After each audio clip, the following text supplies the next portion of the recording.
Dear people of the earth,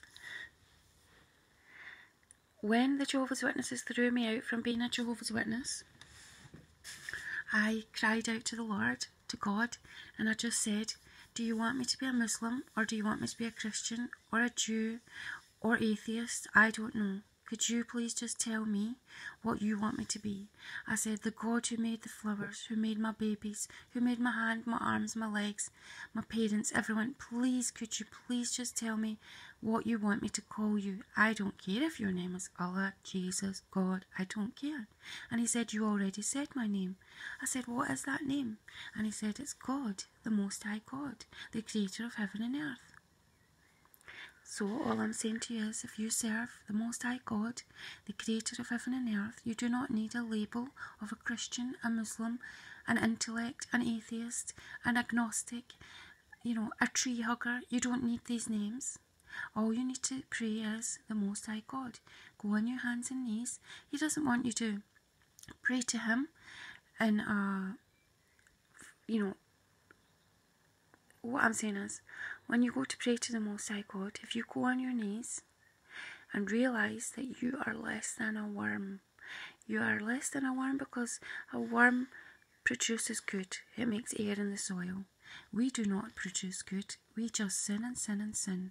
And if you say you don't sin, you Muslims, you Christians, you Jehovah's Witnesses, if you say you do not sin, and believe me, I know sometimes you think you don't, because when I was a Jehovah's Witness, because I was doing everything the Jehovah's Witnesses said, I couldn't understand why God wasn't giving me a happy feeling. But it's because he wanted me to go deeper. Yes, I was feeding hungry people. Yes, I was smiling at everyone. But he wanted me to get on the street with the homeless and the heroin addicts and the prostitutes and tell them he loved them. Right? He does not look down on people who are in desperate situations. These are his children too. If you think your nose is any better than a junkie's nose, a prostitute's nose, or an abused child's hands, you have got another thing coming. You cannot wear an outfit and expect God to honour you. You do not know who you are. You are stuck in pride. Your father is of the devil. So all I'm saying to you is, if you want to pray to the Most High God, you go on your knees and you just say, I am unworthy to speak to you, and mean it. Mean it from your heart. Say to him, I know I am less than a worm. I do no good. I come to you and I have nothing. Now this is what my prayer was. I said, but please let me live for one reason only. He said, what reason? I said, just so I can say, bless you.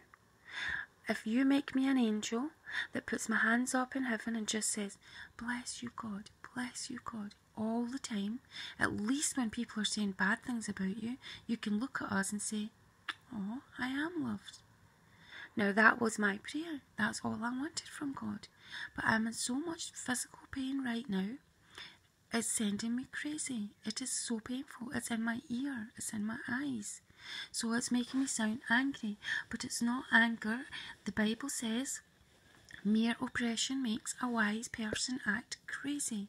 That's why some Muslims blow people up. Because other people are blowing them up and laughing in their faces. So, the moral of the story is, there is no need to call God Allah. There is no need to call him Jesus, because Jesus is not God. Yes, we are one. Jesus is one with God, like a mother and child are one, like a husband and wife are one. They have mutual thoughts. They stand together against violence as one. In that way, yes, we're one. But we are nothing compared to God. We remember that. Until he says otherwise, we remember we are nothing. He says he will bring you up in due time. So you humble yourself and he will bring you up in due time.